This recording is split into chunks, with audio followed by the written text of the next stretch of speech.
अस्सलाम वालेकुम। मेरे अक़ब में जो आप मंज़र देख रहे हैं उसमें वाज़े तौर पर देखा जा सकता है कि धुंध बहुत ज़्यादा है। पाकिस्तान आजकल पाकिस्तान तो नहीं कहूँगा, पंजाब ज़रूर कहूँगा कि आजकल काफ़ी शदीद धुंध की लपेट में है और इस धुंध में बेशुमार चीज़ें जो हैं वो गुम हुई हुई हैं। आप कह लें कि धुंध ने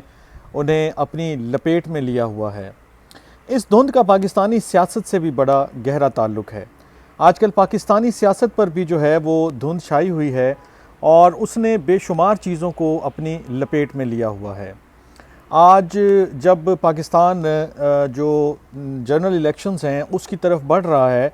तो जैसे जैसे पाकिस्तान इलेक्शन की तरफ बढ़ रहा है वैसे वैसे पाकिस्तानी सियासत में धुंध भी जो है वो गहरी होती जा रही है या बेशुमार चीज़ों को अपनी लपेट में लेती हुई जा रही है। इस धुंध के बेशुमार मनाजिर हम अभी तक देख चुके हैं, लेकिन कुछ की तरफ मैं इशारा कर देता हूँ। जैसे कल ही हमने एक मंज़र देखा कि जब शाह महमूद कुरैशी साहब को जेल से जब वो रिहा हुए सुप्रीम कोर्ट के ऑर्डर्स पर, तो उन्हें दोबारा गिरफ़्तार किया गया। जो उन्हें जेल से जो दोबारा गिरफ़्तार करने का मंज़र था वो बड़ा अजीब व गरीब था, क्योंकि उसमें आप देख सकते हैं कि उन्हें धक्के दिए जा रहे हैं और उन्हें जनाब इस तरह से ट्रीट किया जा रहा है कि जैसे उन्होंने पता नहीं कितने कत्ल शत्ल कर रखे हैं या क्या मामलात हैं जिनकी वजह से वो अभी तक जो है उनको अभी तक जो है वो जेल में रखना बहुत ज़रूरी है।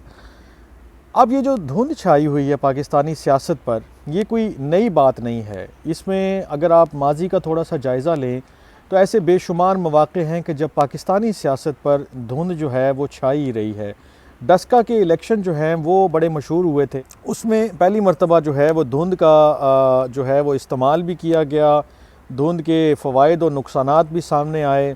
और धुंध की बदौलत पाकिस्तानी सियासत में क्या कुछ ऊपर नीचे हुआ वो भी तमाम लोगों ने उसका मुशाहिदा किया।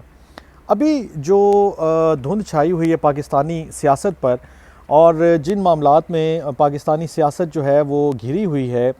उसमें सबसे बड़ा तो जनरल इलेक्शन है। उसके गिर्द भी एक गहरी जो है वो तय जो है वो लगी हुई है धुंध की, और बेशुमार चीज़ें जो हैं वो गडमड सी हैं, दूर कुछ दिखाई नहीं दे रहा। एक ख़ास फासले के बाद चीज़ें जो हैं वो गायब हो जाती हैं, नज़र नहीं आ रही होती हैं। और इसी तरह अगर आप देख लें कि पॉलिटिकल पार्टीज़ के जो मामलात हैं उसमें भी बड़ी गहरी धुंध छाई हुई है।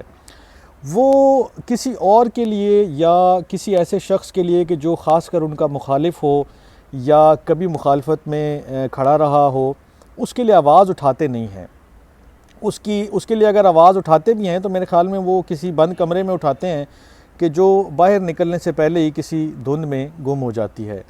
उसकी एक वजह जो सब हम जानते ही हैं वो ये है कि अगर आप आज मिसाल के तौर पे मैं मिसाल दे रहा हूँ,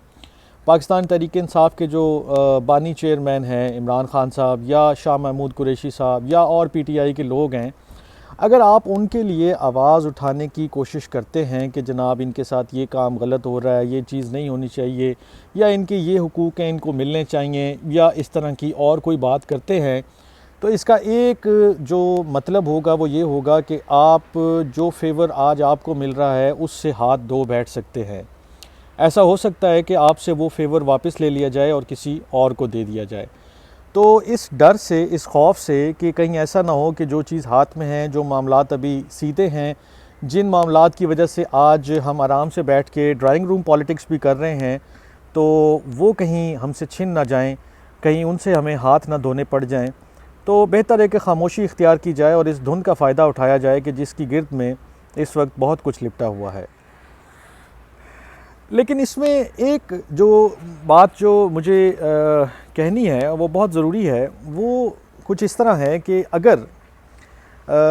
ये मैं जो माजी के हमारे तजुर्बात हैं उनकी रोशनी में कह रहा हूँ कि अगर आज खान साहब हों या शाह महमूद कुरैशी हों या कोई और हों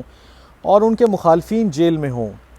तो वो भी उनके लिए आवाज़ नहीं उठाएंगे। ऐसा नहीं है कि सिर्फ़ जो अभी नून लीग की क़यादत है या पीपल्स पार्टी की क़यादत है या कोई और ऐसी क़यादत है कि जो पॉलिटिकल लीडरशिप की बात कर रहा हूँ कि जो पीटीआई के लिए या किसी और के लिए आवाज़ नहीं उठा रही, बेसिकली मसला ही हमारा ये है कि अगर हम ये समझते हैं कि किसी और के लिए आवाज़ उठाएंगे तो शायद हमें ऐसी तकलीफ़ या ऐसा रंज पहुंचेगा, ऐसी ऐसी ऐसी चोट लगेगी कि जो हम सह नहीं पाएंगे, तो बेहतर है कि हम बस ऐसे ही चल सो चल मामलात को चलाते रहते हैं और अपना जब तक काम निकल रहा है, मामलात सीधे चल रहे हैं, तो बस चलते रहते हैं। आज अगर खान साहब या शाह महमूद कुरैशी साहब या कोई और शायद बाहर होता तो उनका भी रद्द अमल कुछ जो आज के जो लोग बाहर हैं जेलों से उनसे मुख्तलिफ नहीं होता। हमने माजी में भी देखा है कि जब नून लीग की क़यादत ने जेलें भुगती या उनके साथ इस तरह के जो भी मामलात हुए और जिन चीज़ों का आज उनका वो सियासत में भी बड़ा हवाला देते हैं कि बाप के सामने बेटी को गिरफ़्तार करना या और इस तरह के जो भी मामलात जो हैं जिनके बारे में बताया जाता है कि किस किस तरह जो है वो पिछले कई सालों में या अशरों में जो है तकलीफ़ का सामना करना पड़ा, या पीपल्स पार्टी की क़यादत कहती है कि हमने शहादतें जो हैं वो हमारे हिस्से में आईं। तो जो बाहर हैं उनका मौक़िफ़ ये है कि जनाब जब हमारे साथ ये हो रहा था तब आप लोग भी खामोश थे और आप लोगों ने भी कभी आवाज़ नहीं उठाई थी, तो लिहाजा अभी जो लोग अंदर हैं अगर वो बाहर होते तो वो भी यकीनन यही कुछ मौक़िफ़ अपनाते, वो भी कुछ इसी किस्म की बात करते। तो ये कुछ बईद नहीं है पाकिस्तानी सियासत में, इसी तरह के मामलात पहले भी चलते रहे हैं, आज भी चल रहे हैं।